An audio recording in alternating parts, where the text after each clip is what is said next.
Chapter 4, Quasimodo. In the twinkling of an eye, everything was ready to carry out Coppenol's idea. Townspeople, students, and clerks all set to work. The chapel opposite the marble table was chosen for the scene of the election. The glass was knocked out of the small round window over the door, and it was agreed that the candidates were to put their heads through it, standing on two barrels placed one on top of the other. Each candidate, man or woman, for it was also permissible to elect a popus, was to keep his face covered and remain hidden in the chapel until it was time for him to make his appearance. In no time at all, the chapel was filled with candidates, and the door was closed behind them. From his seat in the gallery, Coppenol directed and supervised everything. During the uproar, the cardinal, no less disconcerted than Gringore, withdrew along with his staff on the pretext of urgent business. The crowd, who had been so excited by his arrival, paid hardly any attention to his departure.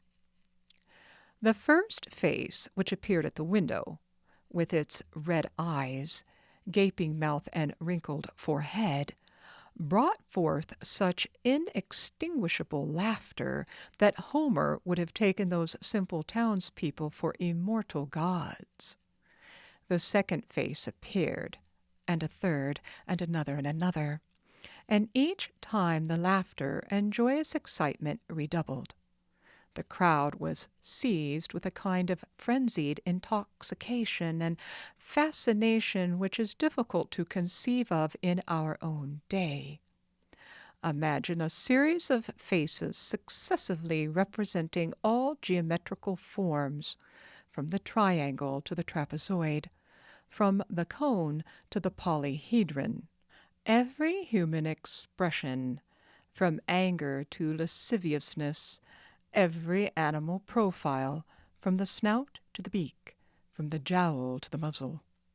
Imagine all those grotesque heads carved on the Pont Neuf, those nightmares petrified under the hand of Germain Pilon, suddenly coming to life and staring at you with flaming eyes, or all the masks of the Carnival of Venice passing before you in succession.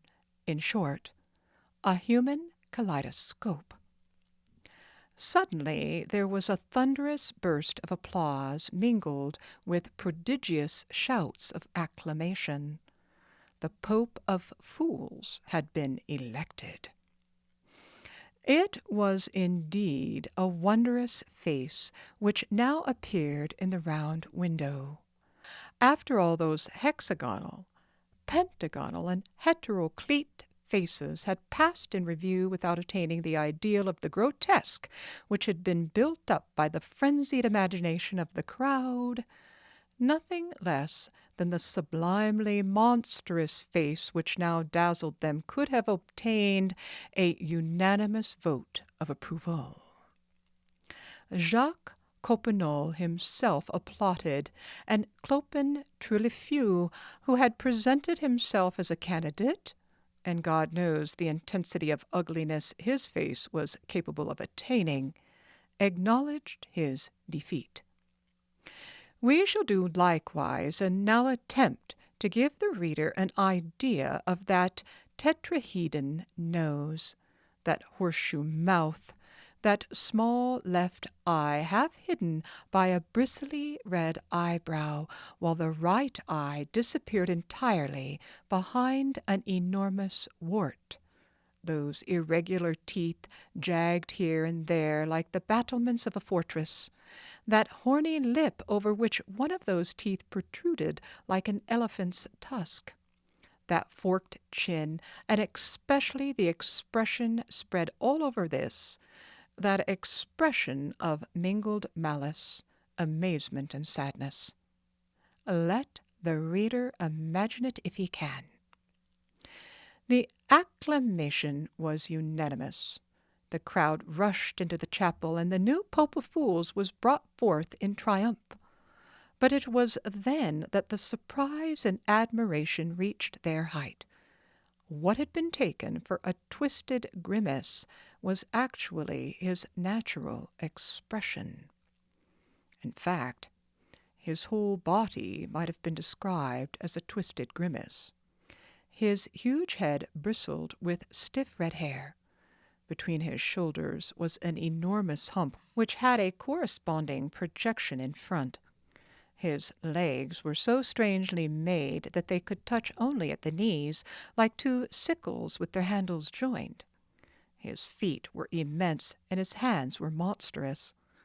Yet, with all that deformity, there was a certain air of formidable vigor, agility, and courage, a strange exception to the classic rule that strength, like beauty, comes from harmony.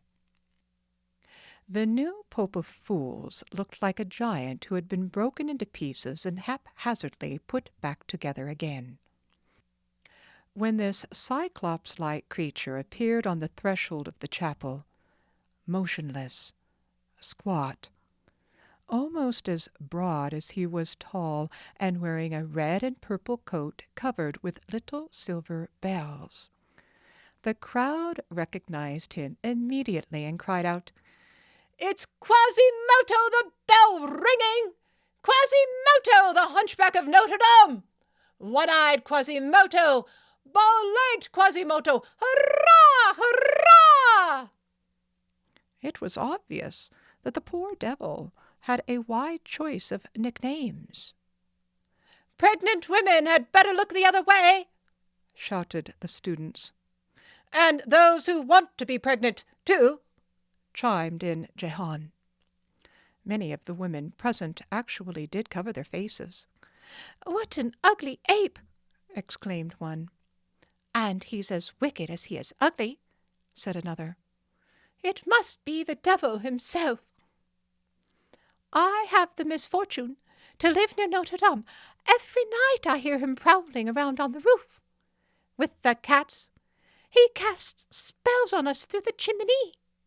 Oh, why, the other night he made a face at me through the window. It scared me half out of my wits.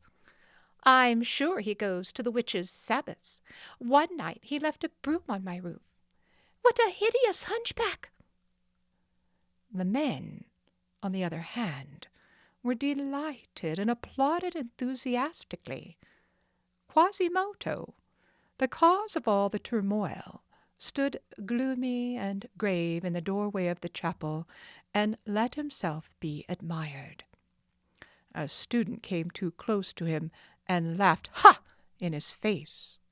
Without a word, Quasimodo seized him by the waist and threw him 10 feet into the crowd. Jacques Copenau came up to him, full of wonder. "By God!" he exclaimed, "you've got the finest ugliness I've ever seen in my life. Holy Father! You deserve to be elected Pope in Rome as well as in Paris." He clapped him merrily on the shoulder as he said this. Quasimodo remained motionless. Copenau went on. "Now here's a fellow I'd like to go carousing with some night." Quasimodo did not answer. "What's the matter with you? Are you deaf?" said the Hoosier. He actually was deaf, and he was beginning to be annoyed at the way Copenau was acting with him. He suddenly turned on him with such a formidable snarl that the Flemish giant shrank back in surprise and fear. A circle of terror and respect at least 15 feet in radius was instantly formed around the strange personage. An old woman explained to Copenau that Quasimodo was deaf. "Deaf, too?" cried the Hoosier, with his lusty Flemish laugh. "Ha, ha! He's as fine a pope as anyone could ask for, by God!" "I know him," said Jehan, who had climbed down from the top of his pillar in order to get a closer look at Quasimodo. "He's the bell-ringer for my brother, the archdeacon. Hello, Quasimodo!" "He can talk when he wants to," remarked the old woman. "He became deaf from ringing the bells, but he's not dumb." Meanwhile, a group of beggars, lackeys, pickpockets, and students had brought up the cardboard tiara and the mock robe of the Pope of Fools. Quasimodo let himself be decked out in them with a kind of proud docility. He was then made to sit down on a brightly colored litter.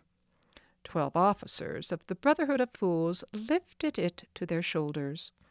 A bitter and haughty joy spread over the gloomy face of the Cyclops as he saw under his deformed feet the heads of all those handsome, straight, and well-made men.